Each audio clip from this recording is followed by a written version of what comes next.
Texas آبادی کے لحاظ سے امریکہ کی دوسری بڑی ریاست ہے جہاں تقریباً 3 کروڑ افراد آباد ہیں۔ Asian American and Pacific I landers تنظیم کے مطابق ریاست میں ایشیا اور پیسیفک آئلینڈ سے تعلق رکھنے والے ووٹ ڈالنے کے اہل افراد کی تعداد 10,84,000 سے زائد ہے۔ بھارتی اور پاکستانی امریکنز ریاست ٹیکساس کی ایشین آبادی کے 6 بڑے گروپس میں سے ہیں، جبکہ ایشین امریکن پیسیفک آئی لینڈر تنظیم کے ہی مطابق ٹیکساس میں 5 لاکھ سے زیادہ جنوبی ایشیائی تارکین وطن بستے ہیں۔ South Asian American voter empowerment Texas education fund یا safe tax education fund Texas میں جنوبی ایشیائی ووٹرز اور خصوصاً نئے امریکی ووٹرز کو ان کے حقوق اور امریکہ میں الیکشن کے عمل کو سمجھنے میں مدد کرتا ہے۔ اور یہ ذمہ داری اس بات کو یقینی بنانا ہے کہ آپ کی آواز ہو، اور بعض اوقات ہماری کمیونٹی اس کا مطلب سمجھ نہیں پاتی، اور یہی ہماری تنظیم کا بنیادی مقصد ہے کہ ہم اپنی کمیونٹی کو آواز دیں، انہیں ووٹنگ کی اہمیت اور نمائندگی کی اہمیت کے بارے میں آگاہ کریں۔ سیف ٹیکس والنٹیئر ریاض محمد کا تعلق بھارتی ریاست کیرلا سے ہے اور وہ ڈیلس کے گرد و نواح میں واقع جنوبی ایشیائی مسلمان کمیونٹیز اور سیف ٹیکس کے درمیان پل کا کردار ادا کرتے ہیں۔ امریکی صدارتی انتخابات سے پہلے وہ اس یمنی کیفے میں پاکستانی کمیونٹی کے کچھ افراد کے ساتھ مل کر یہ سمجھنے کی کوشش کر رہے ہیں کہ کمیونٹی کو الیکشن میں ووٹ ڈالنے کے لیے کیسے متحرک کیا جائے۔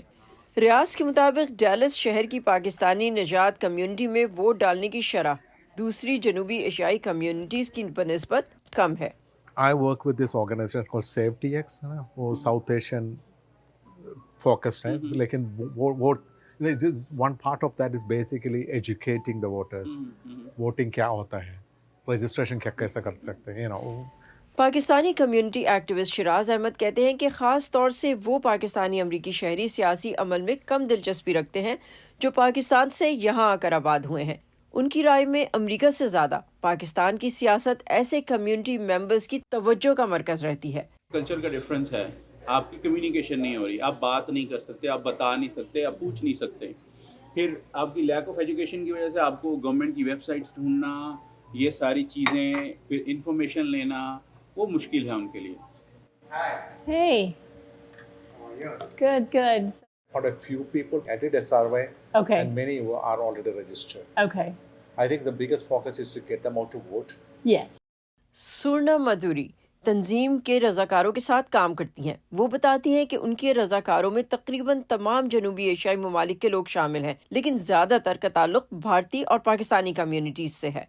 ہم نے کئی بار دیکھا ہے کہ اگر آپ انڈیا یا پاکستان یا بنگلہ دیش میں ان کے اپنے علاقے سے ہوں تو لوگ آپ کی بات زیادہ سننے کے لیے تیار ہوتے ہیں، اور اسی لیے ہمارے رضاکاروں کا متنوع گروپ ہونا ہمیں ان لوگوں تک پیغام پہنچانے میں مدد کرتا ہے۔ اس تنظیم کا آغاز چند خواتین کی جانب سے گراس روٹس کی سطح پر کمیونٹی میں شعور بیدار کرنے کی کوششوں سے ہوا، لیکن پچھلے سال ان کوششوں نے باقاعدہ سیف ٹیکس ایجوکیشن فنڈ کی شکل اختیار کر لی۔ 10 سے 12 گھنٹے کے بعد ریاض اور شیراز دونوں ہی کے خیال میں کمیونٹی کے لوگوں کے لیے بہت مشکل ہے کہ وہ اپنی پیشہ ورانہ مصروفیات میں سے وقت نکال کر معلومات لینے کے لیے کہیں جائیں، لیکن اس کا حل انہوں نے ڈھونڈ لیا ہے۔